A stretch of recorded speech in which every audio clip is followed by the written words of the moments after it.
ಬುಲಸ್ ಕ್ರಿಸ್ತ ಮಹಾರಾಜಕ್ಕೂ ಜೈ. ನನ್ನ ಒಡೆಯನು ರಕ್ಷಕನ ವಿಮೋಚಕನ ಅತಿ ಬೇಗನೆ ಬರಲಿರುವ ಮೊದಲಿಂಗನಾದಂಥ ಯೇಸುವಿನ ನಾಮದಲ್ಲಿ ವಂದಿಸ್ತಾ ಇದ್ದೇನೆ. ದೇವರು ನಿಮ್ಮನ್ನು ಆಶೀರ್ವಾದ ಮಾಡಲಿ. ಈ ಸಮಯದಲ್ಲಿ ನಮ್ಮ ಬಲಗೈನ ಮೇಲೆ ಕೆತ್ತೋಣ, ಈ ವಾಕ್ಯವನ್ನು ಅರಿಕೆ ಮಾಡೋಣ. ಯೆಹೋವನು ಒಳ್ಳೆಯವನು, ಆತನ ಕೃಪೆಯು ಶಾಶ್ವತವಾಗಿರುವುದು. ಯೆಹೋವನು ಒಳ್ಳೆಯವನು, ಆತನ ಕೃಪೆಯು ಶಾಶ್ವತವಾಗಿರುವುದು. ಯೆಹೋವನು ಒಳ್ಳೆಯವನು, ಆತನ ಕೃಪೆಯು ಶಾಶ್ವತವಾಗಿರುವುದು. ಆಮೇನ್, ಆಮೇನ್, ಆಮೇನ್.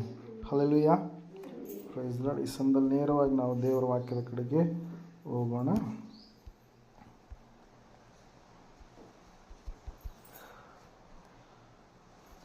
ಓದುವರು ನಾವು ಧ್ಯಾನ ಮಾಡಿದ ವಾಕ್ಯ ಯಾವುದಾಗಿತ್ತು ರೀ? ಪರಿಶುದ್ಧಾತ್ಮ ದೇವರು ಓದುವರು ನಮ್ಮ ಸಂಗಡ ಯಾವ ಸಂಗತಿಯನ್ನು ಮಾತಾಡಿದರು ಮರೆತುಬಿಟ್ಟಿದ್ರಿ? Hallelujah, praise lord. ಮೊದಲನೇ ಯೋಹಾನ ಪತ್ರಿಕೆಯಲ್ಲಿ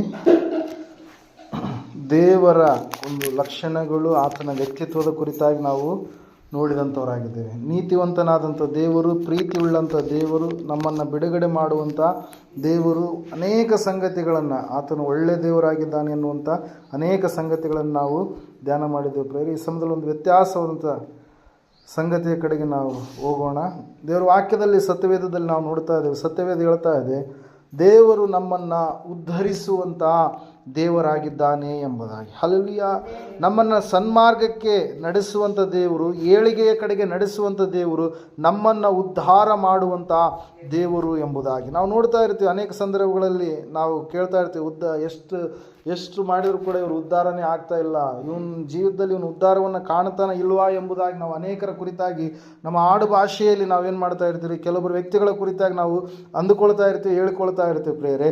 ಆದರೆ ದೇವ್ರ ವಾಕ್ಯ ಹೇಳ್ತಾ ಇದೆ, ದೇವರೇ ಸ್ವತಃ ಭಾಷೆ ಕೊಡ್ತಾ ಇದ್ದಾನೆ, ಮಾತು ಕೊಡ್ತಾ ಇದ್ದಾನೆ, ನಾನು ನಿನ್ನನ್ನು ಉದ್ಧರಿಸುವಂಥ ದೇವರಾಗಿದ್ದೇನೆ ಎಂಬುದಾಗಿ, ನಾನು ನಿನ್ನನ್ನು ಏಳಿಗೆಗೆ ತರುವಂಥ ದೇವರಾಗಿದ್ದೇನೆ ಎಂಬುದಾಗಿ. ಆತನು ಎಂಥವ್ರನ್ನ ಉದ್ಧರಿಸ್ತಾನೆ ಎಂಬುದಾಗಿ ನಾವು ನೋಡುವಾಗ, ದೀನರನ್ನು ಆತನು ಏನು ಮಾಡ್ತಾನಂತೆ, ಉದ್ಧರಿಸಿ ಅಮ್ಮಿನವರನ್ನು ಕಂಡು ಹಿಡಿದು ತಗ್ಗಿಸಿ ಬಿಡುತ್ತಾನೆ ಎಂಬುದಾಗಿ ನಾವು ನೋಡ್ತಾ ಇದ್ದೇವೆ. ಹಲ್ಲೆಲೂಯಾ. 2ನೇ ಸಮುವೇಲನ ಪುಸ್ತಕ 22ನೇ ಅಧ್ಯಾಯದಲ್ಲಿ ನಾವು 28ನೇ ವಚನದಲ್ಲಿ ನಾವು ನೋಡ್ತಾ ಇದ್ದೇವೆ, ಆತನು ದೀನರನ್ನು, ಅಂದರೆ ತನ್ನ ಕಡೆಗೆ ತಿರುಗಿಕೊಳ್ಳುವಂಥ, ಭಯ ಭಕ್ತಿಯನ್ನು ತೋರಿಸುವಂಥ, ತಮ್ಮನ್ನು ತಾವು ಪರಿಪೂರ್ಣವಾಗಿ ತಗ್ಗಿಸಿಕೊಳ್ಳುವಂಥ ಜೀವಿತವುಳ್ಳವರಾಗಿ ಯಾರು ಇರ್ತಾರೋ, ದೇವರು ಖಂಡಿತವಾಗಿ ಅವ್ರನ್ನೇನು ಮಾಡ್ತಾನೆ ರೀ, ಮೇಲಕ್ಕೆ ತರುವಂಥ ದೇವರಾಗಿದ್ದಾನೆ ಎಂಬುದಾಗಿ ಸ್ಪಷ್ಟವಾಗಿ ದೇವರ ವಾಕ್ಯ ನಮಗೇನು ಮಾಡ್ತಾ ಇದೆ, ತಿಳಿಸ್ತಾ ಇದೆ ಪ್ರೇಯರ್. ಹಲ್ಲೆಲೂಯಾ. ನಾವು ಉದ್ಧಾರವನ್ನು ಕಾಣಬೇಕಾದರೆ ದೇವರು ನಮ್ಮನ್ನು ಉದ್ಧರಿಸುವಂಥ ದೇವರು ಎಂಬುದಾಗಿ ನಮ್ಮ ಜೀವಿತದಲ್ಲಿ ನಾವು ಕಾಣಿಸಿಕೊಳ್ಳುವಂಥ ಲಕ್ಷಣಗಳುಳ್ಳವರಾಗಿ ಇರಬೇಕು. ಯಾವ ಲಕ್ಷಣ ಇರಬೇಕು? ನಮಗೆ ದೀನತೆಯ ಸ್ವಭಾವ ಇರಬೇಕು. ಯಾವ ಸ್ವಭಾವ ಇರಬೇಕಂತ ಹೇಳುತ್ತೆ ವಾಕ್ಯ? ದೀನರಾಗಿ, ತಗ್ಗಿಸಿಕೊಂಡವರಾಗಿ, ನಮ್ಮನ್ನು ನಾವು ಹೆಚ್ಚಿಸಿಕೊಳ್ಳದೆ ಎಂತಹ ಒಂದು ಏನಂತ ಹೇಳ್ತದೆ, ಎಲ್ಲ ರೀತಿಯಿಂದಲೂ ಸಮೃದ್ಧಿ ಉಳ್ಳವರಾಗಿ ಇದ್ದಾಗಲೂ ಕೂಡ, ಯಾವ ಕೊರತೆ ಇಲ್ಲದೆ ಜೀವಿಸುತ್ತಾ ಇರುವಾಗಲೂ ಕೂಡ, ನಾವು ಏನೂ ಅಲ್ಲ ಸ್ವಾಮಿ ಎಂಬುದಾಗಿ ಪರಿಪೂರ್ಣವಾಗಿ ಮನಗಂಡು ನಾವು ಜೀವಿಸುವಂಥವ್ರು ಆಗಬೇಕು. ಯಾಕಂದರೆ ಉಸಿರು ಕೊಟ್ಟಂಥ ದೇವರು ಸ್ವಲ್ಪ ಉಸಿರು ತೆಗೆದು ಬಿಟ್ಟರೆ ನಾವು ಸಂಪಾದನೆ ಮಾಡಿರುವಂಥದ್ದು ನಮಗೇನಾದರೂ ಅದೇನಾದರೂ ಆಧಾರವಾಗಿರುತ್ತಾ? ಸಾಧ್ಯನೇ ಇಲ್ಲ. ಹಲ್ಲೆಲೂಯಾ. ಯಾರಾದರೂ ಒಬ್ಬರು ಪ್ರಾಣಕ್ಕೆ ಪ್ರತಿಯಾಗಿ ಎಷ್ಟು ಕೋಟಿ ಕೋಟಿ ಹಣ ಇಟ್ಟರು ಪ್ರಾಣ ಹೋಗಿರುವಂಥದ್ದು ವಾಪಸ್ ಬರೋಕ್ಕೆ ಸಾಧ್ಯನಾ? ಸಾಧ್ಯನೇ ಇಲ್ಲ ಪ್ರಿಯರೇ. ಹಲ್ಲೆಲೂಯಾ. ಇಲ್ಲ, ನೋಡ್ತಾ ಇದೆ ಪ್ರಿಯರೇ, ದೇವ್ರ ವಾಕ್ಯ ಹೇಳ್ತಾ ಇದೆ, ದೇವರ ಮುಂದೆ ನಮ್ಮನ್ನು ನಾವು ತಗ್ಗಿಸಿಕೊಳ್ಳುವಂಥ ಜೀವಿತವುಳ್ಳವರಾಗಿ ಇರಬೇಕು. ದೇವರ ಮುಂದೆ, ದೇವರ ಆಜ್ಞೆಗೆ ಒಳಗಾಗಿ ಜೀವಿಸುವಂಥ ಮಕ್ಕಳಾಗಿ ನಾವು ಇರಬೇಕು. ಸತ್ಯವೇದದಲ್ಲಿ ನಾವು ನೋಡ್ತಾ ಇದ್ದೇವೆ, ಹಮ್ಮು ಎನ್ನುವಂಥದ್ದು, ಗರ್ವ ಎನ್ನುವಂಥದ್ದು, ಅಹಂಕಾರ ಎನ್ನುವಂಥದ್ದು, ದೇವರಿಗೆ ತಿರುಗಿ ಬೀಳುವಂಥ ಸ್ವಭಾವಗಳು ಎನ್ನುವಂಥದ್ದು ನಮ್ಮನ್ನು ಏನು ಮಾಡುತ್ತಾರೆ? ನಾಶನದ ಕಡೆಗೆ, ನಮ್ಮನ್ನು ಕೆಳಮಟ್ಟದ ಕಡೆಗೆ, ನಮ್ಮನ್ನು ಬಲಹೀನತೆಯ ಕಡೆಗೆ, ಪಾತಾಳದ ಕಡೆಗೆ ನಡೆಸುವಂಥ ಲಕ್ಷಣಗಳಾಗಿದ್ದಾವೆ ಪ್ರಿಯರೇ. ಅದಕ್ಕಾಗಿ ನಾವು ನೋಡ್ತಾ ಇದ್ದೇವೆ, ದೇವ್ರ ವಾಕ್ಯ ಹೇಳ್ತದೆ, ಸತ್ಯವೇದ ಹೇಳ್ತಾ ಇದೆ, ದೇವರು ನಮ್ಮನ್ನು ಉದ್ಧರಿಸುವಂಥ ದೇವರಾಗಿದ್ದಾನೆ. ಕೀರ್ತನೆಗಳ ಪುಸ್ತಕ 9:13 ನಾವು ನೋಡುವಾಗ, ಮರಣ ದ್ವಾರದೊಳಗೆ ಸೇರದಂತೆ ನನ್ನನ್ನು ಉದ್ಧರಿಸುವವನೇ ಕನಿಕರಿಸು ಎಂಬುದಾಗಿ ಕೀರ್ತನೆಗಾರನು ಪ್ರಾರ್ಥಿಸಿರುವಂಥದ್ದನ್ನು ನಾವು ನೋಡ್ತಾ ಇದ್ದೇವೆ. ದೀನರನ್ನು ಉದ್ಧರಿಸುವವನು, ನನ್ನನ್ನು ಉದ್ಧರಿಸುವಂಥ ನಿನ್ನನ್ನು ನಾನು ಕೊಂಡಾಡ್ತೀನಿ ಎಂಬುದಾಗಿ ಕೀರ್ತನೆಯಲ್ಲಿ ಅನೇಕ ಸಂದರ್ಭದಲ್ಲಿ 18:27 30ನೇ ಕೀರ್ತನೆ 1ನೇ ವಚನದಲ್ಲಿ ಕೂಡ ದೇವರು ಇಲ್ಲಿ ಕೀರ್ತನೆಗಾರನಾಗಿರುವಂಥ ದಾವಿದನ ಮೂಲಕ ಬರೆಸಿರುವಂಥದ್ದನ್ನು ನಾವು ನೋಡ್ತಾ ಇದ್ದೇವೆ. ದಾವಿದನು ಹೇಳ್ತಾ ಇದ್ದಾರೆ 30ನೇ ಕೀರ್ತನೆ 1ನೇ ವಚನದಲ್ಲಿ, ಯೆಹೋವನೇ, ನನ್ನ ಶತ್ರುಗಳು ಸಂತೋಷಿಸುವುದಕ್ಕೆ ಅವಕಾಶ ಕೊಡದೆ ನನ್ನನ್ನು ಉದ್ಧರಿಸಿದ್ದರಿಂದ ನಿನ್ನನ್ನು ಕೊಂಡಾಡುವೆನು ಎಂಬುದಾಗಿ. ಹಲ್ಲೆಲೂಯಾ. ನಮ್ಮ ದೇವರು ಉದ್ಧರಿಸುವಂಥ ದೇವರಾಗಿದ್ದಾನೆ. ಅನೇಕ ಶತ್ರುಗಳ ಮುಂದೆ ಅವರಿಗೆ ಸಂತೋಷವಾಗದ ರೀತಿಯಲ್ಲಿ ದೇವರು ನಮ್ಮನ್ನು ಏನು ಮಾಡ್ತಾನೆ ರೀ, ಆತನು ಉದ್ಧರಿಸ್ತಾನೆ ಪ್ರಿಯರೇ. ನಮ್ಮನ್ನು ಎಲ್ಲ ವಿಷಯದಲ್ಲಿ ಆತನು ಮೇಲಕ್ಕೆ ತರಿಸ್ತಾನೆ. ಆ ದುರ್ಮಾರ್ಗತನದಿಂದ ದೂರ ಮಾಡಿ ಸನ್ಮಾರ್ಗದಲ್ಲಿ ಸ್ಥಿರವಾಗಿ ನಾವು ಅಭಿವೃದ್ಧಿಯನ್ನು ಹೊಂದುವ ಹಾಗೆ ದೇವರು ಕಾರ್ಯ ಮಾಡ್ತಾನೆ ಎಂಬುದಾಗಿ ಇಲ್ಲಿ ನಾವು ವಾಕ್ಯದಲ್ಲಿ ನೋಡ್ತಾ ಇದ್ದೇವೆ ಪ್ರಿಯರೇ. ಸತ್ಯವೇದ ಸ್ಪಷ್ಟವಾಗಿ ತಿಳಿಸ್ತಾ ಇದೆ, ಆತನು ನನ್ನನ್ನು ನಿನ್ನನ್ನು ಉದ್ಧರಿಸುವಂಥ ದೇವರಾಗಿದ್ದಾನೆ. ಸತ್ಯವೇದದಲ್ಲಿ ಇನ್ನೂ ಅನೇಕ ಸಂದರ್ಭಗಳಲ್ಲಿ ನಾವು ನೋಡುವಾಗ ದೇವರು ಕುಗ್ಗಿ ಹೋದವರನ್ನು ಉದ್ಧರಿಸ್ತಾನೆ ಎಂಬುದಾಗಿ ನಾವು ನೋಡ್ತಾ ಇದ್ದೇವೆ. ದೇವರು ಧರ್ಮವನ್ನು ಯಥಾರ್ಥವಾಗಿ ಇರುವಂಥವರನ್ನು ಉದ್ಧರಿಸ್ತಾನೆ ಎಂಬುದಾಗಿ ನಾವು ನೋಡ್ತಾ ಇದ್ದೇವೆ. ದೇವರು ಆತನ ನಾಮವನ್ನು ಅರಿತವರನ್ನು ಏನು ಮಾಡ್ತಾನಂತ ಆತ ಉದ್ಧರಿಸ್ತಾನೆ ಪ್ರಿಯರೇ. ಹಲ್ಲೆಲೂಯಾ. ದೀನರನ್ನು ಮಾತ್ರವಲ್ಲದೆ ಕುಗ್ಗಿದವರನ್ನು ಕೂಡ ಆತನು ಉದ್ಧರಿಸ್ತಾನೆ. ಮತ್ತೆ ಆತನ ನಾಮವನ್ನು ಅರಿತವನ್ನ ಆಗಿರುವಂಥವರನ್ನು ಆತನ ಏನು ಮಾಡ್ತಾನೆ, ಉದ್ಧರಿಸ್ತಾನೆ ಪ್ರಿಯರೇ. 91ನೇ ಕೀರ್ತನೆಯಲ್ಲಿ 14ನೇ ವಚನದಲ್ಲಿ ನಾವು ಈ ರೀತಿಯಾಗಿ ನಾವು ನೋಡ್ತಾ ಇದ್ದೇವೆ. ಸತ್ಯವೇದ ಸ್ಪಷ್ಟವಾಗಿ ಹೇಳ್ತಾ ಇದೆ. ಇಲ್ಲಿ ದೇವರೇ ಸ್ವತಃ ಈ ವಚನಗಳನ್ನು ಏನು ಮಾಡ್ತಾ ಇದ್ದಾನ್ರಿ, ಬರಹಗಾರನಾಗಿರ್ತಕ್ಕಂಥ ಮೋಶೆಯ ಮೂಲಕವಾಗಿ ಮಾತಾಡ್ತಾ ಇದ್ದಾನೆ ಪ್ರಿಯರೇ. ತನ್ನನ್ನು ಪ್ರೀತಿಸುವವರಿಗೆ ದೇವರು ಎಂತಹ ಉದಾತ್ತವಾಗಿ ಆತನು ರಕ್ಷಿಸ್ತಾನೆ, ಗೌರವಿಸ್ತಾನೆ, ಅವರ ಜೀವಿತವನ್ನು ತೃಪ್ತಿಪಡಿಸ್ತಾನೆ, ದೀರ್ಘಾವಧಿಯವರೆಗೆ ವಾಗ್ದಾನವನ್ನು ಆತನು ಮಾಡಿದ್ದಾನೆ ಎಂಬುದಾಗಿ ವಾಕ್ಯದಲ್ಲಿ ನಾವು ಕಾಣ್ತಾ ಇದ್ದೇವೆ ಪ್ರಿಯರೇ. ಹಲ್ಲೆಲೂಯಾ. ಪ್ರೈಸ್. ಅದಕ್ಕಾಗಿ ನಾವು ನೋಡ್ತಾ ಇದ್ದೇವೆ, ಆತನು ದೀನ ದರಿದ್ರರನ್ನು, ಆತನು ಕುಗ್ಗಿ ಹೋದವರನ್ನು, ಆತನು ಬಳಲಿ ಹೋದವರನ್ನು, ಮತ್ತೆ ನಾವು ನೋಡ್ತಾ ಇದ್ದೇವೆ ಯಾರು ಆತನ ನಾಮವನ್ನು ಸ್ಮರಿಸುವವರಾಗಿರ್ತಾರೋ, ಆತನ ನಾಮವನ್ನು ಅರಿತವರಾಗಿ ಜೀವಿಸ್ತಾ ಇರ್ತಾರೋ, ಖಂಡಿತವಾಗಿ ದೇವರು ಅವ್ರನ್ನ ಏನು ಮಾಡ್ತಾನಂತೆ, ಉದ್ಧರಿಸ್ತಾನೆ ಪ್ರಿಯರೇ. ಅದಕ್ಕಾಗಿ ನಾವು ಭಯ ಪಡುವಂಥದ್ದು ಬೇಡ. ಕೆಲವೊಂದು ಪರಿಸ್ಥಿತಿಗಳು ನಮ್ಮನ್ನು ಕೆಳಮಟ್ಟದ ಕಡೆಗೆ ನಡೆಸುವಾಗ ಆ ಸಂದರ್ಭದಲ್ಲಿ ನಾವು ಮನುಷ್ಯರಾಗಿರ್ತಕ್ಕಂಥ ನಾವೇನು ಮಾಡ್ತೀವಿ, ಇದಕ್ಕೆ ಪರಿಹಾರ ಒಂದು ವೇಳೆ ಲೋಕದಲ್ಲಿ ಎಲ್ಲಾದರೂ ಇದೆ ಎಂಬುದಾಗಿ ನೆನೆಸಿ ಮಾಟಮಂತ್ರವಾದಿಗಳ ಕಡೆಗೆ ಅಥವಾ ಜ್ಯೋತಿಷ್ಯರ ಕಡೆಗೆ ನಾವು ಹೋಗುವಾಗ ಅದು ದೇವರಿಗೆ ಕೋಪವನ್ನು ಎಬ್ಬಿಸುವಂಥ ಕಾರ್ಯ ಆಗಿರುತ್ತೆ ಅಂತೇಳಿ ಸತ್ಯವೇದ ಸ್ಪಷ್ಟವಾಗಿ ಏನು ಮಾಡುತ್ತೆ, ಲೇಖನೆ ಪಡಿಸ್ತಾ ಇದೆ ಪ್ರಿಯರೇ. ಹಲ್ಲೆಲೂಯಾ. Praise Lord. ಯಾವ ಮನುಷ್ಯನಿಗೆ ಮುಂದೆ ಆಗುವಂಥದ್ದು ಏನೆಂಬುದಾಗಿ ಗೊತ್ತಿಲ್ಲ. ಯಾಕಂದರೆ ದೇವರು ಮಾತ್ರ ಏನಾಗಿದ್ದಾನೆ ಅಂತ ಹೇಳ್ತಾರೆ ವಾಕ್ಯ, ಆತನು ಭವಿಷ್ಯತ್ತನ್ನು ಬಲ್ಲಂತ ದೇವರಾಗಿದ್ದಾನೆ. ಆತನು ತಾರುಮಾರು ಮಾಡುವಂಥ ದೇವರಾಗಿದ್ದಾನೆ. ನಿನ್ನ ಪರಿಸ್ಥಿತಿಗಳಿಂದ ನಿನಗೆ ವಿಮೋಚನೆಯನ್ನು ಕೊಡುವಂಥ ದೇವರಾಗಿದ್ದಾನೆ. ಆತನು ತನ್ನ ನಾಮ ಅರಿತಿರ್ತಕ್ಕಂಥ ನಿನ್ನ ಜೀವಿತವನ್ನು ಉದ್ಧರಿಸುವಂಥ ದೇವರಾಗಿದ್ದಾನೆ. ದೇವರನ್ನು ಪ್ರೀತಿಸಿದರೆ ಸತ್ಯವೇದದಲ್ಲಿ ನಿಮಗಾಗಿ ಅನೇಕ ಮಹತ್ವವಾದಂಥ ವಾಗ್ದಾನಗಳನ್ನು ದೇವರು ಇಟ್ಟು ಆ ವಾಗ್ದಾನಗಳನ್ನು ನಿಮ್ಮ ಜೀವಿತದಲ್ಲಿ ಆತನೇನು ಮಾಡ್ತಾನೆ, ನೆರವೇರಿಸ್ತಾನೆ ಪ್ರಿಯರೇ. ಹಲ್ಲೆಲೂಯಾ. ಪ್ರೇಸ್. ಅದಕ್ಕಾಗಿ ನೋಡ್ರಿ, ಆರಂಭ ಆದಿಕಾಂಡ ಮೊದಲುಗೊಂಡು ಅಂತ್ಯ ಪ್ರಕಟಣೆವರೆಗೂ ಕೂಡ ದೇವರು ಅನೇಕ ಭಕ್ತರನ್ನು ಏನು ಮಾಡ್ತಾ ಇದ್ದಾನೆ, ಆತ ಉದ್ಧರಿಸ್ತಾ ಇದ್ದಾನೆ ಪ್ರಿಯರೇ. ಆತನ ನಾಮ ಸ್ಮರಣೆ ಮಾಡುವಂಥವರನ್ನು, ಆತನ ನಾಮವನ್ನು ಅರಿತು ಜೀವಿಸುವಂಥವರನ್ನು, ಭಕ್ತಿಯ ಜೀವಿತದಲ್ಲಿ ಸಂಪೂರ್ಣವಾಗಿ ಆತನಿಗೆ ದಿಕ್ಕಿಲ್ಲದೆ ಕುಗ್ಗಿ ಹೋದಂಥ ಸ್ಥಿತಿಯಲ್ಲಿ ಇರುವಂಥವರೆಲ್ಲರನ್ನೂ ಕೂಡ ಆತನೇನು ಮಾಡ್ತಾನೆ, ಉದ್ಧರಿಸುವಂಥ ದೇವರಾಗಿದ್ದಾನೆ ಪ್ರಿಯರೇ. ನಾವು ನೋಡ್ತಾ ಇದ್ದೀವಿ, ಒಂದು ಸಾರಿ ಒಬ್ಬ ಅರಸನು ಒಂದು ಮಾತನ್ನು ಹೇಳ್ತಾ ಇದ್ದಾನೆ ಪ್ರಿಯರೇ. ಆ ಮಾತನ್ನು ಈ ಸಮಯದಲ್ಲಿ ನಾವು ನೋಡೋಣ.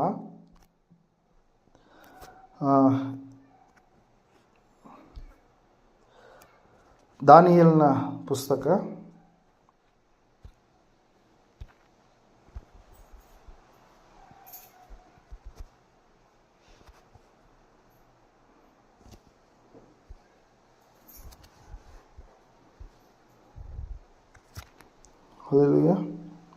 'ಓಕೆ'. ಪ್ರವಾದಿಯಾದಂಥ ದಾನಿಯೇಲನ ಪುಸ್ತಕ ನಾವು 3ನೇ ಅಧ್ಯಾಯದಲ್ಲಿರ್ತಕ್ಕಂಥ ಒಂದು ವಚನ ಓದಿಕೊಳ್ಳೋಣ.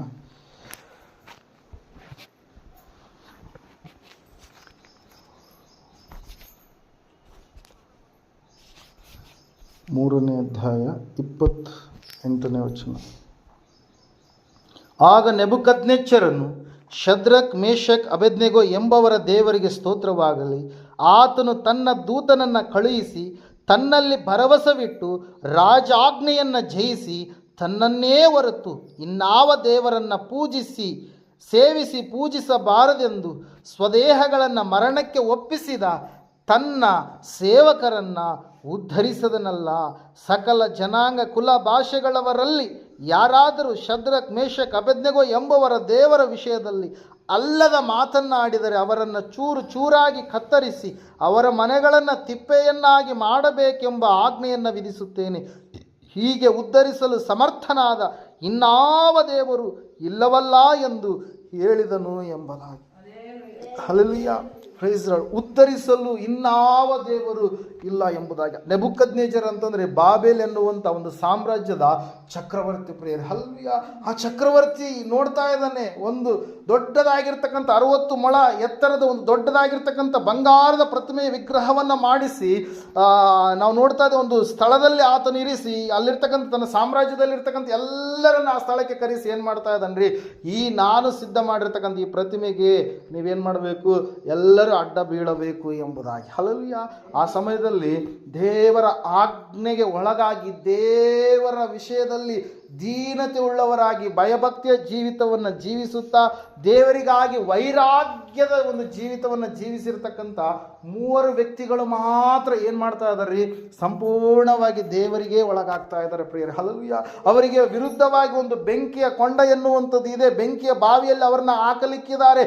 ಆದರೂ ಕೂಡ ನಾವು ಸಾಯ್ತೀವೇ ಹೊರತಾಗಿ ನಮ್ಮ ಜೀವಿತದಲ್ಲಿ ನಾವು ಕೆಟ್ಟದ್ದನ್ನು, ನಮ್ಮ ಜೀವಿತದಲ್ಲಿ ದೇವರ ಹೊರತಾಗಿ ಇನ್ಯಾವುದಕ್ಕೆ ಸ್ಥಾನವನ್ನು ನಾವು ಕೊಡೋದಿಲ್ಲ ಎಂಬುದಾಗಿ ಪರಿಪೂರ್ಣವಾಗಿ ಕಠಿಣವಾದಂಥ ಒಂದು ನಿರ್ಧಾರವನ್ನು ತೆಗೆದುಕೊಂಡಾಗ, ಅರಸನ ಮುಂದೆಯೂ ಕೂಡ ಅವರನ್ನು ಕರೆಸಿ ಮಾತಾಡಿದಾಗ ಅರಸನಿಗೂ ಕೂಡ ಹೇಳ್ತಾ ಇದ್ರು, ಒಂದು ವೇಳೆ ನಮ್ಮ ದೇವರು ನಮ್ಮನ್ನು ಅಲ್ಲಿಂದ ರಕ್ಷಿಸಿದರೂ ಸರಿಯೇ, ರಕ್ಷಿಸಲಾರದೆ ಇದ್ದರೂ ಸರಿಯೇ, ನಾವು ಮಾತ್ರ ನಮ್ಮ ದೇವರನ್ನು ಬಿಟ್ಟು ಬೇರೆ ಯಾವುದಕ್ಕೂ ಕೂಡ ನಾವು ದೇವರ ಸ್ಥಾನವನ್ನು ಕೊಡೋದಿಲ್ಲ ಎಂಬುದಾಗಿ ಏನು ಮಾಡ್ತಾ ಇದ್ದಾರಂತ ಅವರು ಒಂದು ದೃಢವಾದಂಥ ನಿರ್ಧಾರವನ್ನು ತೆಗೆದುಕೊಂಡಾಗ ರಾಜನಿಗೆ ಸಿಟ್ಟು ಬಂತು, ಕೋಪ ಬಂತು.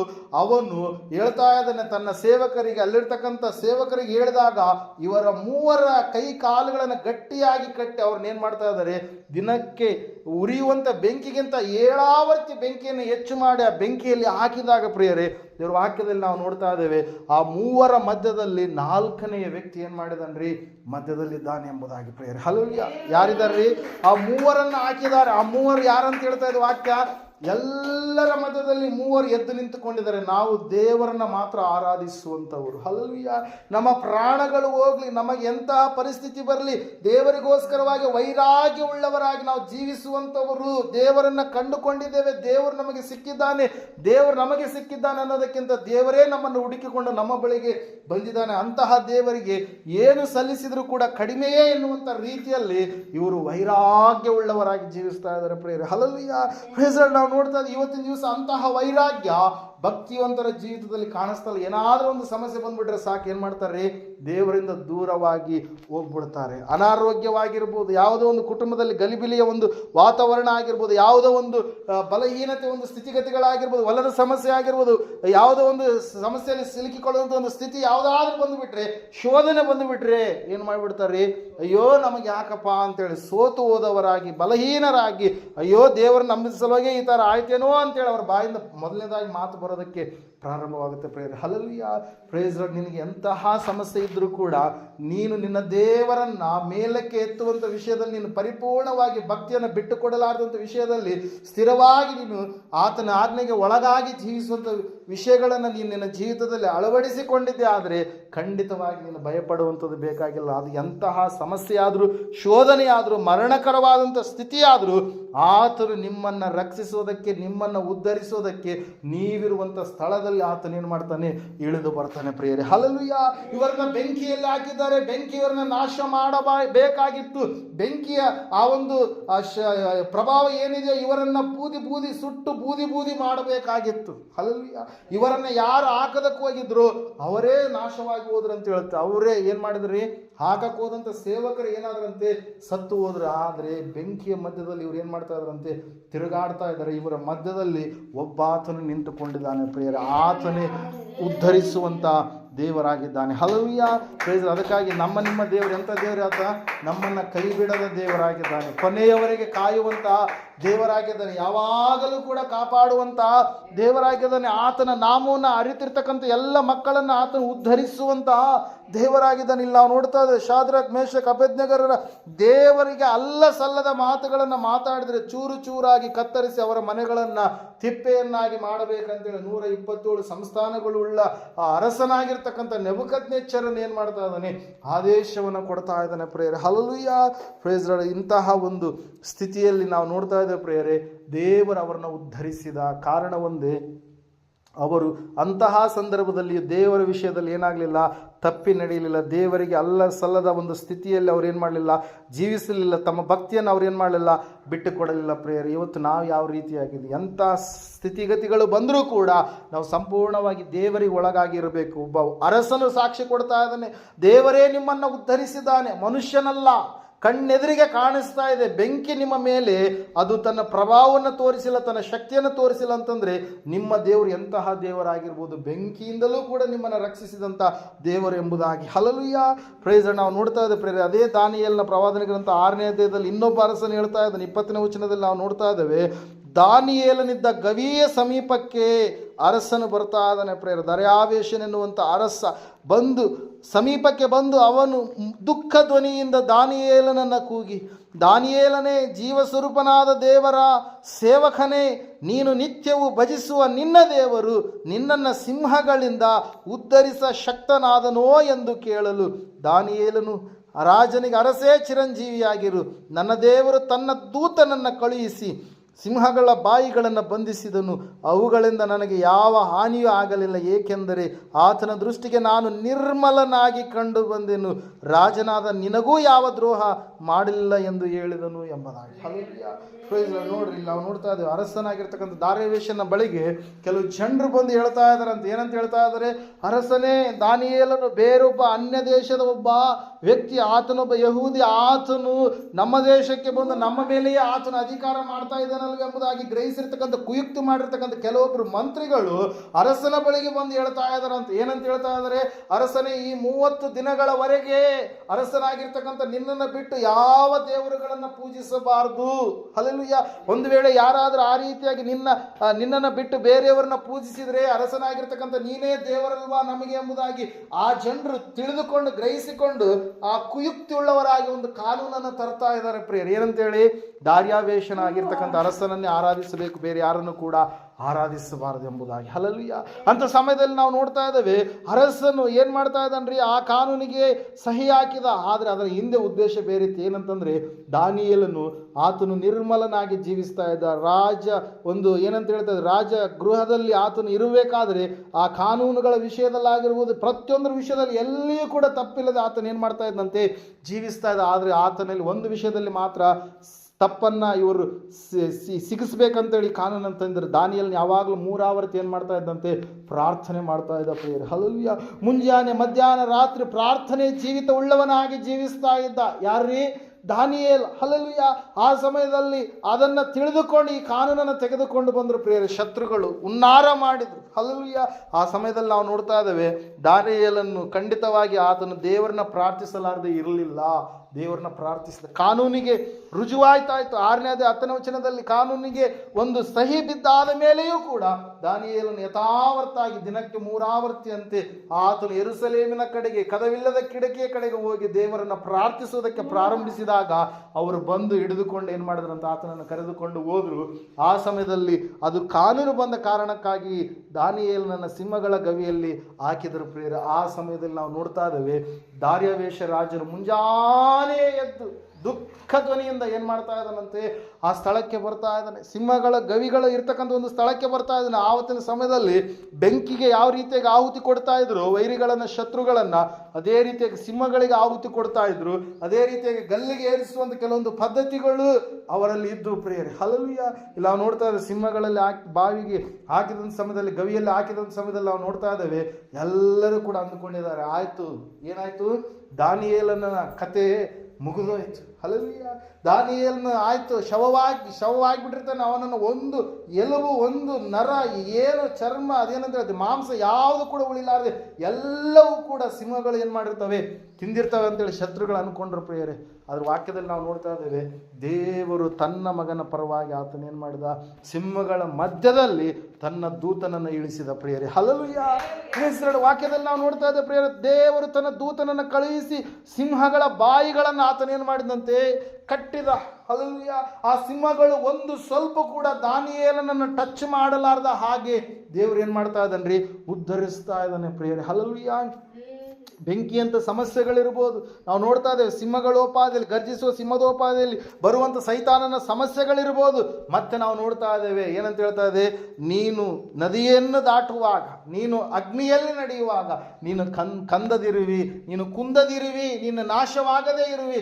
ಕಾರಣ ಏನಂತಂದ್ರೆ ನಾನು ನಿನ್ನ ಸಂಗಡ ಬರುತ್ತೇನೆ ಎಂಬುದಾಗಿ, ನಾನು ನಿನ್ನ ಸಂಗಡ ಇರುತ್ತೇನೆ, ನಾನು ನಿನ್ನನ್ನು ಉದ್ಧರಿಸ್ತೇನೆ ಎಂಬುದಾಗಿ. ದಾನಿಯೇಲನ ಕುರಿತಾಗಿ ಅರಸನು ಕೇಳಿದಾಗ, ಸಿಂಹಗಳಿಂದ ಉದ್ಧರಿಸಲು ಶಕ್ತನಾದನೋ ನಿನ್ನ ದೇವರು, ನಿತ್ಯವೂ ನೀನು ಭಜಿಸ್ತೀಯಲ್ಲ ಯಾವ ದೇವರನ್ನ, ಆ ದೇವರು ನಿನ್ನನ್ನು ಕಾಪಾಡಿದ್ನಾ ಎಂಬುದಾಗಿ ಕೇಳಿದಾಗ ದಾನಿಯೇಲನ ಕಡೆಯಿಂದ ಉತ್ತರ ಬಂತು, ಖಂಡಿತವಾಗಿ ರಾಜನೇ, ನನ್ನ ದೇವರು ನನ್ನನ್ನು ಏನು ಮಾಡಿದ, ಕಾಪಾಡಿದ. ನನ್ನ ಸ್ನೇಹಿತರನ್ನು ಬೆಂಕಿಯಿಂದ ರಕ್ಷಿಸಿದ ಹಾಗೆ ನನ್ನನ್ನು ಕೂಡ ಸಿಂಹಗಳ ಗವಿಗಳಿಂದ ದೇವರು ನನ್ನನ್ನು ರಕ್ಷಿಸಿದ, ನನ್ನನ್ನು ಕಾಪಾಡಿದ ಎಂಬುದಾಗಿ 6ನೇ 27ನೇ ವಚನದಲ್ಲಿ ನಾವು ನೋಡ್ತಾ ಇದ್ದೇವೆ ಪ್ರಿಯರೇ.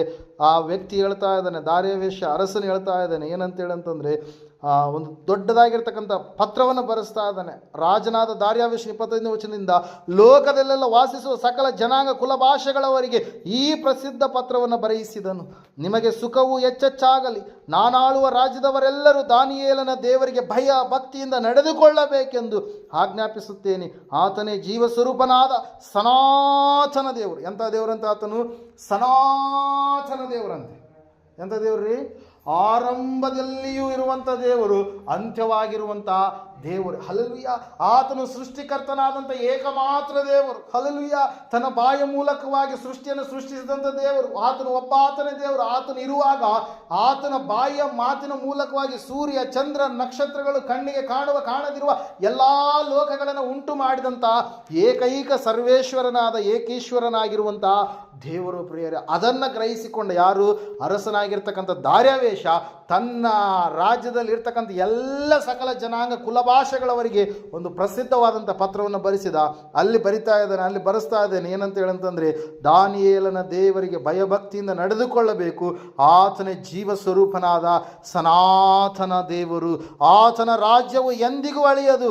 ಆತನ ಆಳಿಕೆಯು ಶಾಶ್ವತವಾಗಿರುವುದು. ಆತನು ಉದ್ಧರಿಸುವವನು, ರಕ್ಷಿಸುವವನು, ಭೂಮಿ ಆಕಾಶಗಳಲ್ಲಿ ಅದ್ಭುತ ಮಹತ್ವಗಳನ್ನು ನಡೆಸುವವನು ಆಗಿದ್ದಾನೆ. ಆತನೇ ದಾನಿಯೇಲನನ್ನು ಸಿಂಹಗಳ ಕೈಯಿಂದ ತಪ್ಪಿಸಿದನು ಎಂಬುದಾಗಿ. ಹಲ್ಲೆಲೂಯಾ. ಈ ಪತ್ರವನ್ನು ಏನು ಮಾಡ್ತಾ ಇದ್ದಾನೆ? ಬರೆಸ್ತಾ ಇದ್ದಾನೆ ಪ್ರಿಯರೇ. ವಾಕ್ಯ ಹೇಳ್ತಾ ಇದೆ ಪ್ರಿಯರೇ, ಒಬ್ಬ ಅರಸ ನೆಬೂಕದ್ನೆಚ್ಚರನೇ ಹೇಳಿದ, ನಿಮ್ಮನ್ನು ಉದ್ಧರಿಸಿದ್ದು ನಿಜವಾಗಲೂ ಕೂಡ ದೇವರೇ ಎಂಬುದಾಗಿ. ಯಾರ ವಿಷಯವಾಗಿ? ಶಾದ್ರಕ್, ಮೇಷಕ್, ಅಬೇದ್ನೆಗರ ವಿಷಯವಾಗಿ. ಇಲ್ಲಿ ನಾವು ನೋಡ್ತಾ ಇದ್ದೇವೆ, ಅರಸನಾಗಿರ್ತಕ್ಕಂಥ ದಾರ್ಯಾವೇಶನು ಕೂಡ ಹೇಳ್ತಾ ಇದ್ದಾನೆ ಏನಂತ ಹೇಳಿ, ನಿನ್ನನ್ನು ಉದ್ಧರಿಸಿರುವಂಥ ದಾನಿಯೇಲನೇ, ನೀನು ಆರಾಧನೆ ಮಾಡುವಂಥ ಜೀವ ಸ್ವರೂಪನಾಗಿರ್ತಕ್ಕಂಥ ಸನಾತನ ದೇವರೇ ನಿನ್ನನ್ನು ಉದ್ಧಾರ ಮಾಡಿದ. ಹಲ್ಲೆಲೂಯಾ. ಇವತ್ತಿನ ದಿವಸ ನಮ್ಮನ್ನು ಕೂಡ ಉದ್ಧಾರ ಮಾಡಲು ಆತನೇನಾಗಿದ್ದಾನೆ? ಶಕ್ತನಾಗಿದ್ದಾನೆ ಪ್ರಿಯರೇ. ಹಲ್ಲೆಲೂಯಾ. Praise God. ಇವತ್ತು ನಾವು ಕೂಡ ಅಂತಹ ಪರಿಸ್ಥಿತಿಗಳ ಮಧ್ಯದಲ್ಲಿ ಹೋಗುವಾಗ ದೇವರು ವಾಕ್ಯ ಹೇಳುತ್ತೆ, ಸತ್ಯವೇದ ಹೇಳುತ್ತೆ ಪ್ರಿಯರೇ, ನಮ್ಮನ್ನು ದೇವರು ಉದ್ಧರಿಸ್ತಾನೆ. ನಾವು ಭಯಪಡುವಂಥದ್ದು ಬೇಡ. ಪರಿಸ್ಥಿತಿಗಳು ನಮ್ಮನ್ನು ಭಾಳ ಬಲಹೀನತೆ ಕಡೆಗೆ, ದುಃಖದ ಕಡೆಗೆ, ಏನು ಹೇಳ್ತೀವಿ ಅಂತಂದರೆ ಭಯಂಕರವಾದಂಥ ಸ್ಥಿತಿಯ ಕಡೆಗೆ ನಡೆಸ್ತಾ ಇರ್ತಾರೆ. ಏನಪ್ಪ, ನಮ್ಮನ್ನು ಮೇಲಕ್ಕೆತ್ತುವವರು ಯಾರು ಇಲ್ವೇನೋ? ಹಲ್ಲೆಲೂಯಾ. ನಮ್ಮನ್ನು ಈ ಕಷ್ಟದಿಂದ ಪಾರು ಮಾಡುವಂಥವರು ಯಾರು ಇಲ್ವೇನೋ? ಒಂದು ಆಲೋಚನೆ ಕೂಡ ಬರಲಾರಂಥ ಒಂದು ಸ್ಥಿತಿಗತಿಗಳ ಕಡೆಗೆ ನಾವು ಹೋಗ್ಬಿಡ್ತೀವಿ. ಮುಂದೆ ನಮ್ಮ ಭವಿಷ್ಯತ್ತು ಏನಾಗಲಿಕ್ಕಿದೆ, ನಮ್ಮನ್ನು ರಕ್ಷಿಸುವಂಥವರು ಯಾರಿದ್ದಾರೆ ಎಂಬುದಾಗಿ ನಾವು ನೋಡೋದಾದರೆ ಸತ್ಯವೇದ ಹೇಳ್ತಾ ಇದೆ ಪ್ರಿಯರೇ, ಖಂಡಿತವಾಗಿ ದೇವರು ನಿನ್ನನ್ನು ರಕ್ಷಿಸ್ತಾನೆ. ಇವನನ್ನು ಕೂಡ ಪ್ರಾರ್ಥಿಸ್ತಾ ಇದ್ದಾನೆ, ನನ್ನ ದೇವರಾದ ಯೆಹೋವನೇ ಎಂಬುದಾಗಿ. ಹಲ್ಲೆಲೂಯಾ. ನೀನು ನನ್ನ ಪ್ರಾಣವನ್ನು ಅಧೋಲೋಕದಿಂದ ಉದ್ಧರಿಸಿದೆ, ಪರ್ವತಗಳ ಬುಡದ ತನಕ ಇಳಿದನು, ಭೂಲೋಕದ ಅಗುಳಿಗಳು ಎಂದಿಗೂ ತೆಗೆದ ಹಾಗೆ ನನ್ನ ಹಿಂದೆ ಹಾಕಲ್ಪಟ್ಟಿದ್ದವು ಎಂಬುದಾಗಿ. ಯೋನನು ದೇವರ ಒಂದು ಮಾತನ್ನು ಧಿಕ್ಕರಿಸಿ ನಿನೆವೆಗೆ ಹೋಗಂತ ಹೇಳಿದರೆ ತಾರ್ಷೀಷಿಗೆ ಹೋದಂಥ ಸಮಯದಲ್ಲಿ ದೇವರು ಆ ಒಂದು ಯೋನನಿರ್ತಕ್ಕಂಥ ಹಡಗು ಎನ್ನುವಂಥದ್ದು ಮುಳುಗುವಂಥ ಸ್ಥಿತಿಯ ಕಡೆಗೆ ಹೋದಾಗ ಹಡಗಿನಲ್ಲಿರುವಂಥವ್ರು ಯೋನನ್ನು ಕೇಳ್ಕೊಳ್ತಾ ಇದ್ದಾರೆ, ನನ್ನನ್ನು ಎತ್ತಿ ನೀರಲ್ಲಿ ಸಮುದ್ರದಲ್ಲಿ ಹಾಕಿದರೆ ಶಾಂತವಾಗುತ್ತೆ ಸಮುದ್ರ ಅಂತೇಳಿ. ಹಲ್ಲೆಲೂಯಾ. ಅದೇ ರೀತಿಯಾಗಿ ಯೋನನನ್ನು ಏನು ಮಾಡಿದ್ರಂತೆ? ನೀರಿನಲ್ಲಿ ಹಾಕಿದ್ರು. ನೀರಿನಲ್ಲಿ ಹಾಕಿದಾಗ ಒಂದು ದೊಡ್ಡದಾಗಿರ್ತಕ್ಕಂಥ ಮೀನು ಬಂದು ಯೋನನನ್ನು ಏನು ಮಾಡಿಬಿಡ್ತೀರಿ? ನುಂಗಿಬಿಡ್ತು ಪ್ರಿಯರೇ. ಹಲ್ಲೆಲೂಯಾ. ದೊಡ್ಡದಾಗಿರ್ತಕ್ಕಂಥ ಮೀನು ಇವತ್ತಿನವರೆಗೂ ಕೂಡ ಸೈಂಟಿಫಿಕಲ್ ಅದೇನಾಗಿದೆ? ಪ್ರೂವ್ ಆಗಿದೆ ಪ್ರಿಯರೇ. ಎಲ್ಲ ಕಾರ್ಯಗಳು, ಯಾಕಂದರೆ ಚರಿತ್ರೆಯ ಒಂದು ಪುಸ್ತಕ ಬೈಬಲ್ ಎನ್ನುವಂಥದ್ದು ದೇವರು ನಡೆದಿರುವಂಥದ್ದನ್ನು ಇದ್ದದ್ದು ಇದ್ದ ಹಾಗೆ ಆತನ ಏನು ಮಾಡಿದ್ದಾನೆ? ಪ್ರತಿಯೊಂದನ್ನು ಏನು ಮಾಡಿದ್ದಾನೆ? ಚರಿತ್ರೆಯ ಪುಸ್ತಕ ನಾವು ನೋಡ್ತಾ ಇದ್ದ ಸತ್ಯವೇದದಲ್ಲಿ ಆತನ ಏನು ಮಾಡಿದ್ದಾನೆ? ಬರೆಸಿದ್ದಾನೆ ಪ್ರಿಯರೇ. ಮೀನಿನ ಒಳಗಡೆ ಇದ್ದುಕೊಂಡು ಪ್ರಾರ್ಥಿಸ್ತಾ ಇದ್ದಾನೆ. ಯಾರು? ಈ ಯೋನ. ದೇವರೇ, ನೀನು ನನ್ನನ್ನು ಉದ್ಧರಿಸಿದೆಯಲ್ಲ, ನನ್ನ ಒಂದು ಆತ್ಮ ಎನ್ನುವಂಥ ನನ್ನಲ್ಲಿ ಕುಂದಿ ಹೋಗಿತ್ತು, ಆದರೆ ನಾನು ನಿನ್ನನ್ನು ಸ್ಮರಿಸಿದೆನು. ನನ್ನ ಭಿನ್ನಹ ನಿನಗೆ ಮುಟ್ಟಿತು, ನಿನ್ನ ಪರಿಶುದ್ಧ ಆಲಯಕ್ಕೆ ಸೇರಿತು ಎಂಬುದಾಗಿ ಸ್ತೋತ್ರ ಧ್ವನಿಯಿಂದ ಯಜ್ಞವನ್ನು ಅರ್ಪಿಸ್ತೇನೆ ಎಂಬುದಾಗಿ, ಮಾಡಿಕೊಂಡ ಹರಕೆಯನ್ನು ಸಲ್ಲಿಸ್ತೇನೆ ಎಂಬುದಾಗಿ, ರಕ್ಷಣೆ ಎನ್ನುವಂಥದ್ದು ನಿನ್ನಿಂದಲೇ ಸಾಧ್ಯ ಅಯ್ಯ ಎಂಬುದಾಗಿ ಹೇಳಿದಾಗ ಆತನು ಪ್ರಾರ್ಥಿಸ್ತಾ ಇದ್ದಾನೆ. ಏನಂತ ಹೇಳಿ, ನನ್ನ ಪ್ರಾಣವನ್ನು ಅದೋ ಲೋಕದಿಂದ ನೀನು ಉದ್ಧರಿಸಿದಿ ಎಂಬುದಾಗಿ. Hallelujah, praise the Lord. ನಾವು ನೋಡ್ತಾ ಇದ್ದ ಪ್ರೇರ, ಆ ಸಮಯದಲ್ಲಿ ದೇವರು 10ನೇ ವಚನ 2ನೇ ಅಧ್ಯಾಯದಲ್ಲಿ ನಾವು ನೋಡ್ತಾ ಇದ್ದೇವೆ, ಮೀನಿಗೆ ಅಪ್ಪಣೆ ಮಾಡಲು ಅದು ಯೋನನ ಒಣನೆಲದಲ್ಲಿ ಏನಾಗಿರ್ತಂತೆ, ಕಾರಿ ಬಿಟ್ಟಿತು ಎಂಬುದಾಗಿ. ಮತ್ತೆ ಆತನು ದೇವರ ಆಜ್ಞೆಯ ಪ್ರಕಾರವಾಗಿ ನಿನೆವೆಗೆ ಹೋಗಿ ಅಲ್ಲಿ ಆತನು ಸುವಾರ್ತೆಯನ್ನು ಸಾರಿದಾಗ, ದೇವರ ಒಂದು ವಿಷಯವನ್ನು ತಿಳಿಸಿದಾಗ, ನ್ಯಾಯ ತೀರ್ಪಿನ ಒಂದು ವಿಷಯವನ್ನು ನಿನೆವೆ ಜನರಿಗೆ ತಿಳಿಸಿದಾಗ, ಆ ನಿನೆವೆ ಜನರು 1,20,000 ಜನರು ದೇವರನ್ನು ನಂಬಿ ಉಪವಾಸ ಮಾಡಿ ಅವರು ದೇವರ ಕಡೆಗೆ ಬಂದರು. ಪ್ರೇರೆ, ಇವತ್ತು ನಾವು ನೀನು ತಿಳ್ಕೊಳ್ಬೇಕಾಗಿರ್ತಕ್ಕಂಥ ಒಂದೇ ಅಂಶ ಪ್ರೇರೆ, ಆತನು ನಮ್ಮನ್ನು ಉದ್ಧರಿಸ್ತಾನೆ, ಆತನು ನಮ್ಮನ್ನು ರಕ್ಷಿಸ್ತಾನೆ. ನಾವು ಭಯಪಡುವಂಥದ್ದು ಬೇಡ, ನಾವು ದಿಗಿಲು ಪಡುವಂಥದ್ದು ಬೇಡ, ನಾವು ಬಲಹೀನರಾಗುವಂಥದ್ದು ಬೇಡ. ಯಾಕಂದರೆ ದೇವರು ತಾನೇ ಆತನೇನು ಮಾಡಿದ್ದಾನೆ, ವಾಗ್ದಾನ ಮಾಡಿದ್ದಾನೆ ಪ್ರೇರೆ. ಯೆರೆಮೀಯನ ಪ್ರವಾದನೆ ಗ್ರಂಥದಲ್ಲಿ 15ನೇ ಅಧ್ಯಾಯ 20ನೇ ವಚನದಲ್ಲಿ ಕೂಡ ನಾವು ನೋಡ್ತಾ ಇದ್ದೇವೆ, ನಾನು ನಿನ್ನ ಸಂಗಡ ಇರ್ತೀನಿ ಎಂಬುದಾಗಿ. ಯಾಕಿರ್ತಾನಂತ ದೇವರು ನಮ್ಮ ಸಂಗಡ? 20ನೇ ವಚನದಲ್ಲಿ ನಾವು ನೋಡ್ತಾ ಇದ್ದೇವೆ, ನಾನು ನಿನ್ನನ್ನು ಈ ಜನರಿಗೆ ದುರ್ಗಮವಾದ ತಾಮ್ರದ ಪೌಳಿಗೋಡೆಯನ್ನಾಗಿ ಮಾಡುವೆನು, ಅವರು ನಿನಗೆ ವಿರುದ್ಧವಾಗಿ ಯುದ್ಧ ಮಾಡುವರು, ಆದರೆ ನಿನ್ನನ್ನು ಸೋಲಿಸಲಾಗುವುದಿಲ್ಲ, ನಿನ್ನನ್ನು ಉದ್ಧರಿಸಿ ರಕ್ಷಿಸಲು ನಾನೇ ನಿನ್ನೊಂದಿಗಿರುವೆನು, ಇದು ಯೆಹೋವನಾದ ನನ್ನ ಮಾತು ಎಂಬುದಾಗಿ. ಏನಂತ ಹೇಳ್ತಾರೆ ದೇವರು, ನಿನ್ನನ್ನು ಉದ್ಧರಿಸಿ ರಕ್ಷಿಸುವುದಕ್ಕಾಗಿ ನಾನು ಇರ್ತೇನೆ. ಅವರು ನಿನಗೆ ವಿರುದ್ಧವಾಗಿ ಯುದ್ಧ ಮಾಡ್ತಾರೆ, ಆದರೆ ನಾನು ನಿನ್ನನ್ನು ತಾಮ್ರದ ಪೌಳಿಗೋಡೆಯನ್ನಾಗಿ ಮಾಡ್ತೇನೆ. ಅವರು ನಿನ್ನ ಮೇಲೆ ಯುದ್ಧಕ್ಕೆ ಬಂದರೂ ಕೂಡ ನಿನ್ನನ್ನು ಸೋಲಿಸಲಾರದ ಹಾಗೆ ನಾನೇ ಜಯವೀರನಾಗಿ ಯೆಹೋವನಿಸಿ ನಾನೇ ಆಗಿ ಇದ್ದು ನಿನಗೆ ಖಂಡಿತವಾಗಿ ಜಯವನ್ನು ನಾನು ಕೊಡ್ತೀನಿ ಎಂಬುದಾಗಿ ಪ್ರೇರ. ಅದಕ್ಕಾಗಿ ನಾವು ನೋಡ್ತಾ ಇದ್ದೇವೆ ಪ್ರೇರ, ಸತ್ಯವೇದ ಸ್ಪಷ್ಟವಾಗಿ ತಿಳಿಸ್ತಾ ಇದೆ. ಏನಂತ ಹೇಳಂದರೆ, ಉದ್ಧಾರ ಎನ್ನುವಂಥದ್ದು ಪಡುವಲ್ಲಿಂದಾಗಲಿ ಬಡವಣದಿಂದಾಗಲಿ ಎಲ್ಲಿಂದಲೂ ಬರಲಿಲ್ಲ. ಉದ್ಧಾರ ಎನ್ನುವಂಥದ್ದು ಯಾರಿಂದ ಬರುತ್ತೆ ರೀ? ಸೃಷ್ಟಿಕರ್ತನಾದಂಥ ದೇವರು, ಆತನು ನಮಗೆ ಉದ್ಧಾರವನ್ನು ಮಾಡುವಂಥ ದೇವರಾಗಿದ್ದಾನೆ ಪ್ರೇರೆ. ಉದ್ಧರಿಸಿ ರಕ್ಷಿಸಲು ಶಕ್ತನಾದಂಥ ದೇವರಾಗಿದ್ದಾನೆ. ಬರುವಂಥ ವಿಪತ್ತುಗಳು ಆಪತ್ತುಗಳು ಏನೇ ಇರಲಿ, ಆತನು ಮಾತ್ರ ನಿನ್ನನ್ನು ಉದ್ಧರಿಸ್ತಾನೆ, ಆತನು ಮಾತ್ರ ನಿನ್ನನ್ನು ರಕ್ಷಿಸ್ತಾನೆ. ಯಥಾರ್ಥವಂತರನ್ನು ರಕ್ಷಿಸ್ತಾನೆ, ಉದ್ಧರಿಸ್ತಾನೆ. ಆತನು ನಾವು ನೋಡ್ತಾ ಇದ್ದೇವೆ ದೀನರನ್ನು ಉದ್ಧರಿಸ್ತಾನೆ.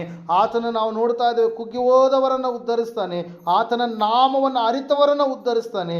ಅದೇ ರೀತಿಯಾಗಿ ದೀನರ ಮಕ್ಕಳನ್ನು ಉದ್ಧರಿಸ್ತಾನೆ. ಪ್ರಾರ್ಥನೆಯನ್ನು ಮಾಡುವವರನ್ನು ಆತನು ಉದ್ಧರಿಸ್ತಾನೆ. ಅಸ್ವಸ್ಥನಾಗಿ ಬಿದ್ದುಕೊಂಡಿರುವಾಗ ಅಂಥ ಜನರು ದೇವರಿಗೆ ಮೊರೆ ಇಡುವಾಗ ಆತನು ಉದ್ಧರಿಸ್ತಾನೆ. ಅಷ್ಟು ಮಾತ್ರವಲ್ಲದೆ ನೀತಿವಂತರನ್ನು ಕೂಡ ಆತನು ಉದ್ಧರಿಸ್ತಾನೆ. ಆತನು ನಮ್ಮನ್ನು ಖಂಡಿತವಾಗಿ ಉದ್ಧರಿಸ್ತಾನೆ ಪ್ರಿಯರೇ. ನಾವು ಭಯಪಡುವಂಥದ್ದು ಬೇಡ. ಇವತ್ತಿನ ಪರಿಸ್ಥಿತಿಗಳನ್ನು ದೇವರು ಮತ್ತೆ ಆತನೇನು ಮಾಡ್ತಾನೆ, ಚೈತನ್ಯದ ಕಡೆಗೆ ನಮ್ಮನ್ನು ನಡೆಸ್ತಾನೆ. ನಾನು ನಿನ್ನನ್ನು ಉದ್ಧಾರ ಮಾಡುವೆನು ಎನ್ನುವಂಥದ್ದು ದೇವರ ವಾಗ್ದಾನ ಪ್ರಿಯರೇ. Hallelujah, praise. ಕೊನೆಯದಾಗಿ ಈ ವಚನ ಓದಿಕೊಂಡು ನಾವು ಮುಗಿಸ್ಕೊಳ್ಳೋಣ. ಕೀರ್ತನೆಗಳ ಪುಸ್ತಕ 22ನೇ ಕೀರ್ತನೆ 4ನೇ ವಚನ. ನಮ್ಮ ಪೂರ್ವಿಕರು ನಿನ್ನಲ್ಲಿ ಭರವಸವಿಟ್ಟರು, ನಿನ್ನನ್ನು ನಂಬಿ ಉದ್ಧಾರವಾದರು ಎಂಬುದಾಗಿ. Hallelujah, price. 71:6 ಕೂಡ ನಾವು ನೋಡ್ತಾ ಇದ್ದೇವೆ, ತಾಯಿ ಎತ್ತಂದಿನಿಂದ ನನ್ನ ಉದ್ಧಾರಕನು ನೀನೇ ಆಗಿದ್ದೀಯಪ್ಪ ಅಂತೇಳಿ. ಯೆಹೋವನು ನನ್ನ ಕೈ ಹಿಡಿದು ಉದ್ಧಾರ ಮಾಡುವನೆಂಬುದಾಗಿ. 37ನೇ ಕೀರ್ತನೆ 24ನೇ ವಚನದಲ್ಲಿ ಕೂಡ ಅವನು ಕೆಳಗೆ ಬಿದ್ದರೂ ಏಳದೆ ಹೋಗುವುದಿಲ್ಲ. ದೇವರು ಖಂಡಿತವಾಗಿ ನೀತಿವಂತನನ್ನು ಅವನ ಪ್ರವರ್ತನೆಯನ್ನು ಮೆಚ್ಚಿಸಿ ಸತ್ಪುರುಷನ ಗತಿಸ್ಥಾಪನೆ ದೇವರು ಮಾಡಿ ಆತನು ಏನು ಮಾಡ್ತಾನಂತೆ, ಕೆಳಗಡೆ ಬಿದ್ದರೂ ಕೂಡ ಆತನು ಏನು ಮಾಡ್ತಾನೆ, ಮೇಲಕ್ಕೆ ಎತ್ತುತ್ತಾನೆ. ತಿಪ್ಪೆಯಿಂದ ಮಣ್ಣಿನಿಂದ ಅಗಾಧವಾದಂಥ ಸ್ಥಳದಿಂದ ಆತನು ಪುನಃ ನಮ್ಮನ್ನು ಮೇಲಕ್ಕೆತ್ತಿ ನಿಲ್ಲಿಸುವಂಥ ದೇವರಾಗಿದ್ದಾನೆ. ಈ ಸಮಯದಲ್ಲಿ ಆತನು ನಮ್ಮ ಪ್ರಾಣವನ್ನು ಉದ್ಧರಿಸಿದ್ದಾನೆ, ನಮ್ಮ ಬದುಕನ್ನು ಉದ್ಧರಿಸಿದ್ದಾನೆ, ನಮ್ಮ ಜೀವಿತವನ್ನು ಉದ್ಧರಿಸಿದ್ದಾನೆ. ಆತನು ನಮ್ಮ ಎಲ್ಲ ಕೆಲಸ ಕಾರ್ಯಗಳ ವಿಷಯದಲ್ಲಿ ಕೂಡ ನಮ್ಮನ್ನು ಮೆಚ್ಚಿ ಆತನು ಏನು ಮಾಡ್ತಾನೆ, ಉದ್ಧರಿಸ್ತಾನೆ. ಕೆಳಗೆ ಬಿದ್ದ ಸ್ಥಿತಿಯಲ್ಲಿದ್ದರೂ ಕೂಡ ದೇವರು ನಮ್ಮನ್ನು ಮೇಲಕ್ಕೆ ಎತ್ತುತ್ತಾನೆ. ಪ್ರೇರಿ, ಸಮಯದಲ್ಲಿ ನಾವೆಲ್ಲರೂ ನಿಂತ್ಕೊಳ್ಳೋಣ, ಪ್ರಾರ್ಥನೆ ಮಾಡೋಣ. ಸತ್ಯವೇದ ಹೇಳ್ತಾ ಇದೆ ಸ್ಪಷ್ಟವಾಗಿ, ನಾನು ನಿನ್ನನ್ನು ಉದ್ಧರಿಸುವಂಥ ದೇವರಾಗಿದ್ದೇನೆ ಎಂಬುದಾಗಿ. ಈ ಸಮಯದಲ್ಲಿ ದೇವರ ವಾಕ್ಯ ಹೇಳ್ತಾ ಇದೆ, ಯೆಹೋವನು ನನಗೆ ಉದ್ಧಾರಕನಾದನು ಎಂಬುದಾಗಿ. ನಿನ್ನ ದೇವರನ್ನು ನೀನು ಏನೆಂಬುದಾಗಿ ಅಂದುಕೊಂಡಿದೆಯಾ? ಸಹೋದರ ಸಹೋದರಿಯೇ, ಆತನ ನಾಮವನ್ನು ಅರಿತವನಾಗಿರುವಂಥ ನಿನ್ನನ್ನು ಆತನು ಉದ್ಧರಿಸ್ತಾನೆ. ಶಾದ್ರಕ್, ಮೇಷಕ್, ಅಬೇದ್ನೆಗೋ, ದಾನಿಯೇಲ್, ಅದೇ ರೀತಿಯಾಗಿ ಯೆರೆಮೀಯ, ಯೋನಾ, ದಾವೀದ, ಅನೇಕ ಭಕ್ತರನ್ನು ಆತನು ಉದ್ಧರಿಸಿದ ಹಾಗೆ ನಿನ್ನನ್ನು ನನ್ನನ್ನು ಕೂಡ ಉದ್ಧರಿಸ್ತಾನೆ. ಯಾವ ವಿಷಯದಲ್ಲಿ ದಿಗಿಲು ಪಡ್ತಾ ಇದೆಯಾ? ಯಾವ ಸಮಸ್ಯೆಗಳು ನಿನ್ನನ್ನು ಆಳ್ವಿಕೆ ಮಾಡ್ತಾ ಇದೆಯಾ? ಆ ಸಮಸ್ಯೆಗಳ ವಿಷಯವಾಗಿ ಭಯಪಡ್ತಾ ಇದೆಯಾ? ಭಯಪಡೋದು ಬೇಡ. ದೇವರು ನಿನ್ನನ್ನು ಉದ್ಧರಿಸುವಂಥ ದೇವರು ನಿನಗಿದ್ದಾನೆ. ಭಯಪಡಬೇಡ. ದೇವರು ನಿನ್ನ ಜೀವಿತದಲ್ಲಿ ಕಾರ್ಯ ಮಾಡ್ತಾನೆ, ಸಹಾಯ ಮಾಡ್ತಾನೆ. ದೀನನಾಗಿ ನೀನು ಬಾಳುವಂಥದ್ದನ್ನು ಕಲಿತುಕೋ. ಪ್ರಾರ್ಥನೆ ಮಾಡುವವನಾಗಿ ನೀನು ಇರು. ನೀತಿವಂತನಾಗಿ ಜೀವಿಸುವುದಕ್ಕೆ ನೀನು ಸಂಪೂರ್ಣವಾಗಿ ದೇವರ ಕಡೆಗೆ ಬರುವಂಥ ವ್ಯಕ್ತಿಯಾಗು. ಕುಗ್ಗಿ ಹೋದಂಥ ಸ್ಥಿತಿಯಲ್ಲಿರ್ತಕ್ಕಂಥ ನಿನ್ನನ್ನು ಉದ್ಧರಿಸುವ ಆತನು ಯಥಾರ್ಥವಂತರನ್ನು ಉದ್ಧರಿಸುವ ಆತನಿದ್ದಾನೆ. ತನ್ನ ನಾಮವನ್ನು ಅರಿತವರೆಲ್ಲರನ್ನು ಉದ್ಧರಿಸ್ತೇನೆ ಎಂಬುದಾಗಿ ಆತನು ಭಾಷೆ ಮಾತು ಕೊಟ್ಟಿದ್ದಾನೆ. ನಾನು ನಿನ್ನ ಸಂಗಡ ಇದ್ದು ನಿನ್ನನ್ನು ಉದ್ಧರಿಸುವೇನೆ, ನಿನ್ನನ್ನು ರಕ್ಷಿಸುವೇನೆ ಎನ್ನುವಂಥದ್ದು ದೇವರ ವಾಗ್ದಾನ. ಸಹೋದರ ಸಹೋದರಿ, ಈ ಸಮಯದಲ್ಲಿ ಒಂದು ವಾಗ್ದಾನ ಹಿಡಿದುಕೊಂಡು ಪ್ರಾರ್ಥನೆ ಮಾಡೋಣ. ದೇವರೇ, ನನ್ನನ್ನು ಉದ್ಧರಿಸುವಂಥ ದೇವರು ನೀನೇ ಅಲ್ವೋ ಸ್ವಾಮಿ. ನನ್ನನ್ನು ರಕ್ಷಿಸುವಂಥ ದೇವರು ನೀನೇ ಅಲ್ವೋ ಸ್ವಾಮಿ. ನನ್ನನ್ನು ಕಾಪಾಡುವಂಥ ದೇವರು ನೀನೇ ಅಲ್ವೋ ಸ್ವಾಮಿ. ಅದ್ಭುತಗಳನ್ನು ಮಾಡುವಂಥ ದೇವರು ನೀನೇ ಅಲ್ವೋ ಸ್ವಾಮಿ. ಅತಿಶಯ ಕಾರ್ಯಗಳನ್ನು ಜರುಗಿಸುವಂಥ ದೇವರು ಕೂಡ ನೀನೇ ಅಲ್ವೋ ಸ್ವಾಮಿ. ದೇವರೇ, ನನ್ನ ಜೀವಿತವನ್ನು ಸ್ವಾಮಿ ಉದ್ಧರಿಸಯ್ಯ. ನನ್ನ ಜೀವಿತದಲ್ಲಿ ಬಲಹೀನತೆಗಳು ಸ್ವಾಮಿ ಬಲವಾಗಿ ಮಾರ್ಪಡುವಂತೆ ದೇವರೇ ನಿನ್ನ ಕೃಪಾಶೀರ್ವಾದದಿಂದ ನನ್ನನ್ನು ತುಂಬಿಸಯ್ಯ. ದೇವಾ, ನನ್ನನ್ನು ನೀನು ನೋಡುವ ದೇವರಾಗಿದ್ದೀಯ. ಸ್ತೋತ್ರ. ಆವತ್ತಿನ ದಿವಸ ಅನೇಕ ಭಕ್ತರನ್ನು ನೋಡಿದ ಹಾಗೆ, ನಿನ್ನ ಮೇಲೆ ಭರವಸೆ ಇಟ್ಟವರೆಲ್ಲರನ್ನು ಉದ್ಧಾರ ಮಾಡಿದ ಹಾಗೆ ದೇವರೇ ನಮ್ಮ ಜೀವಿತವನ್ನು ಉದ್ಧಾರ ಮಾಡಯ್ಯ. ಹಾಲೆಲೂಯಾ. ಸ್ತೋತ್ರ ಸ್ವಾಮಿ. ಪರಿಶುದ್ಧನಾದ ದೇವರೇ, ಪರಲೋಕ ತಂದೆ, ನಿಮಗೆ ಸ್ತೋತ್ರಗಳಪ್ಪ. ಕೇಳಿದ ವಾಕ್ಯ ಬಿತ್ತಿದಂಥ ಬೀಜ 100ರಷ್ಟು ಫಲ ಕೊಡುವ ಹಾಗೆ ಸಹಾಯ ಮಾಡಿ ನಡೆಸಿ. ಇವರು ಯಾವ ವಿಷಯದಲ್ಲಿ ತಪ್ಪಿ ಹೋಗದ ಹಾಗೆ ಭಯಭಕ್ತಿಯ ಜೀವಿತವನ್ನು ಜೀವಿಸಲಿಕ್ಕಾಗುವಂಥ ಸಹಾಯ ಮಾಡಪ್ಪ. ಅದ್ಭುತಗಳನ್ನು ಮಾಡುವ ದೇವರೇ, ಅತಿಶಯ ಕಾರ್ಯಗಳನ್ನು ಜರುಗಿಸುವಂಥ ದೇವರೇ, ವಿಮೋಚನೆ ಬಿಡುಗಡೆಯನ್ನು ದಯಪಾಲಿಸುವಂಥ ದೇವರೇ, ನಿನಗೆ ಸ್ತೋತ್ರಗಳಪ್ಪ. ಹೌದು ಸ್ವಾಮಿ, ಉದ್ಧಾರಕ್ಕಾಗಿ ನಾವು ಬೇಡ್ತಾ ಇದ್ದೇವಪ್ಪ. ದೇವರೇ, ನಿನ್ನ ಮಕ್ಕಳಾದಂಥ ನಾವು ಉದ್ಧಾರವಾಗಬೇಕೆನ್ನುವಂಥದ್ದು ನಿನ್ನ ಆಶಯವಾಗಿದೆಪ್ಪ. ಅದಕ್ಕಾಗಿ ಸ್ತೋತ್ರಯ್ಯ. ನಾವು ಕರ್ತನೆ ಸಮಸ್ಯೆಗಳ ಮಧ್ಯದಲ್ಲಿ ಸಿಲುಕಿಕೊಳ್ಳುವುದು ನಿನ್ನ ಚಿತ್ತವಲ್ಲ. ನಾವು ರೋಗದಲ್ಲಿ ಬಿದ್ದಿರೋದು ನಿನ್ನ ಚಿತ್ತವಲ್ಲ ಸ್ವಾಮಿ. ನಾವು ಬಲಹೀನರಾಗಿರುವಂಥದ್ದು ನಿನ್ನ ಚಿತ್ತವಲ್ಲಪ್ಪ. ನಮ್ಮನ್ನು ನೀನು ಎಬ್ಬಿಸುವ ದೇವರಾಗಿದ್ದೀಯ. ಅದಕ್ಕಾಗಿ ಸ್ತೋತ್ರಗಳಯ್ಯ. ದೇವಾ, ನಮ್ಮೆಲ್ಲರೂ ನಿನ್ನ ಕರೆಗಳಲ್ಲಿ ಲಭಿಸಿಕೊಡ್ತೇವೆ. ಕುಟುಂಬದವರಿಗೆಲ್ಲ ಆತ್ಮಿಕ ಮಕ್ಕಳನ್ನು ನೀ ತಾನೇ ಆಶೀರ್ವದಿಸಿ ನಡೆಸಿ, ಎಲ್ಲ ನಿನ್ನ ಚಿತ್ತ ನೆರವೇರಿಸಿ ನಡೆಸಿ ಮಹಿಮಂತ ಬರಬೇಕೆಂಬುದು ಯೇಸು ಕ್ರಿಸ್ತನ ನಾಮದಲ್ಲಿ ಪ್ರಾರ್ಥಿಸಿ ಬೇಡಿರುವಂಥದ್ದೆಲ್ಲ ಯೇಸುವಿನ ನಾಮದಲ್ಲಿ ಹೊಂದಿದ್ದೇವೆ ಪರಮ ತಂದೆ. ಆಮೇಲೆ ನಮ್ಮ ತಂದೆಯಾದ ದೇವರ ಶಾಶ್ವತವಾದ ಪ್ರೀತಿ, ಕುಮಾರನಿಗೆ ಬಂದರೆ ಯೇಸು ಕ್ರಿಸ್ತನ ಶಾಶ್ವತವಾದ ಕೃಪೆ, ಪರಿಶುದ್ಧಾತ್ಮ ದೇವರ ಶಾಶ್ವತವಾದ ಅನ್ಯಂತ ನಡೆಸಬೇಕು, ಅಲಂಕರಿಸಿ ಬಲಪಡಿಸಿ ಕೂಡಿ ಬಂದ ವಿವರ ಸಂಘದಲ್ಲಿ ಸಕಲ ಸದ್ಭಕ್ತರ ಸಂಘದಲ್ಲಿ ಪ್ರಪಂಚದಲ್ಲಿರೋ ಎಲ್ಲ ಮನುಷ್ಯರ ಸಂಘದಲ್ಲಿ ಸದಾ ಕಾಲದಲ್ಲಿ ಆಗಿರಲಿ ಸ್ವಾಮಿ. ಆಮೇಲೆ. ಯೇಸು ರಕ್ತಕ್ಕೆ